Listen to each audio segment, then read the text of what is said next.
آدم علیہ السلام کی وفات کے بعد ان کے بیٹے شیس علیہ السلام نے ان کی ذمہ داریاں سنبھال لی۔ اب تبلیغ کا کام انہیں کرنا تھا۔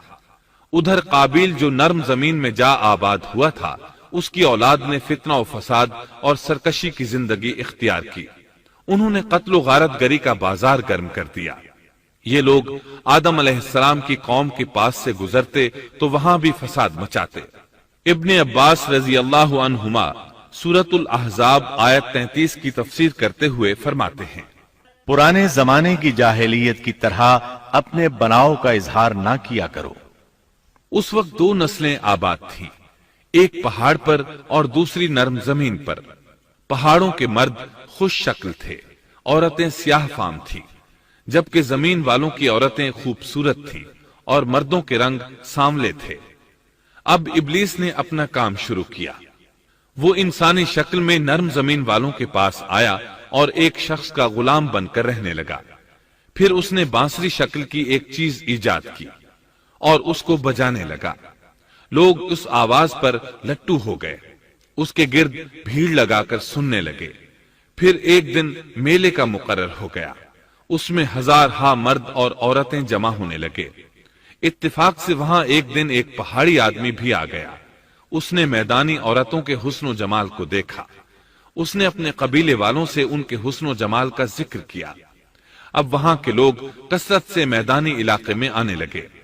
اس طرح آہستہ آہستہ مردوں اور عورتوں میں اختلاط بڑھا، بدکاری اور زناکاری عام ہوئی، جبکہ یہ سب کام شیس علیہ السلام کی شریعت میں حرام تھے۔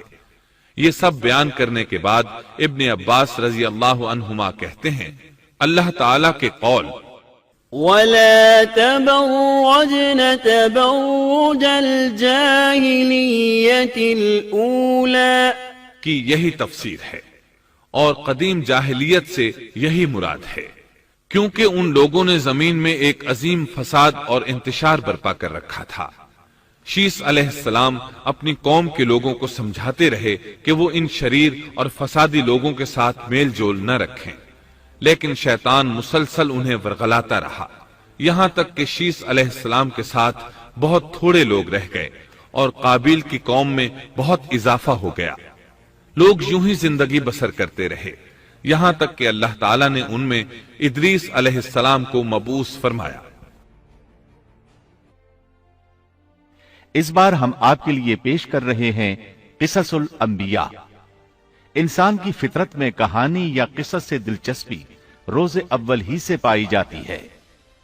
قصص کا لفظ عام طور پر کہانی یا داستان کے لیے استعمال ہوتا ہے، لیکن قرآن مجید میں انبیاء کے جو قصے بیان کیے گئے ہیں ان کی غرض و غایت کچھ اور ہی ہے۔ اللہ تعالیٰ نے انسانیت کا آغاز فرماتے ہی انبیاء کا سلسلہ شروع فرمایا۔ انبیاء اور رسول پے در پے آتے رہے۔ کہا جاتا ہے کہ رسولوں کی تعداد 300 سے زائد ہے اور انبیاء کی تعداد 1,24,000 سے زائد ہے۔ گویا اللہ تعالیٰ نے بنی نوع انسان کو سیدھا راستہ دکھانے کے لیے اتنی بڑی تعداد میں انبیاء اور رسول مبعوث فرمائے۔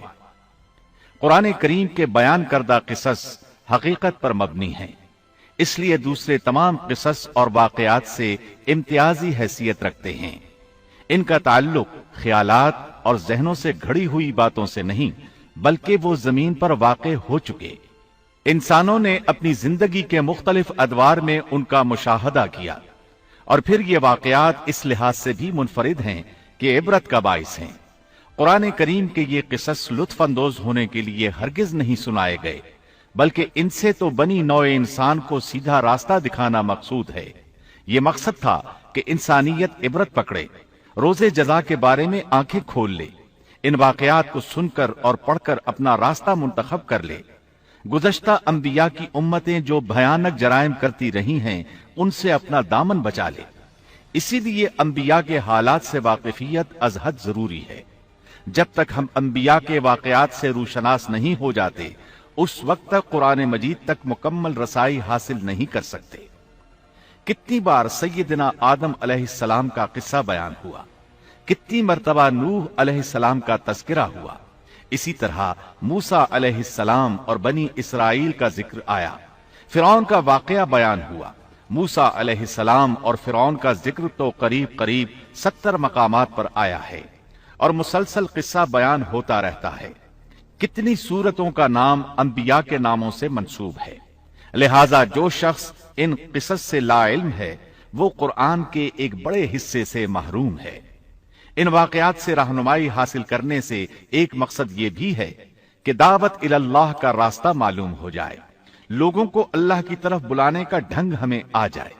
اللہ کرے ہم بھی ان لوگوں میں شامل ہو جائیں جو اللہ کی طرف دعوت دیتے ہیں، ہم بھی نیکی کا حکم کرنے اور برائی سے روکنے والے بن جائیں۔ امر بالمعروف اور نہی عن المنکر کے صحیح راستے پر چلنا اس وقت تک ممکن نہیں جب تک کہ ہمارے سامنے کوئی ایسا نمونہ موجود نہ ہو جس کے مطابق ہم اپنے آپ کو چلا سکیں۔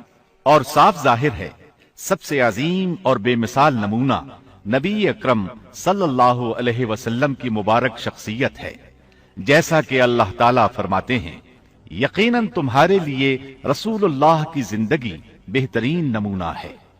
رسول اکرم صلی اللہ علیہ وسلم کے بعد سب سے نمایاں مثال اور نمونہ باقی تمام انبیاء کرام ہیں، پھر صحابہ کرام اور صالح لوگ بھی نمونہ ہیں۔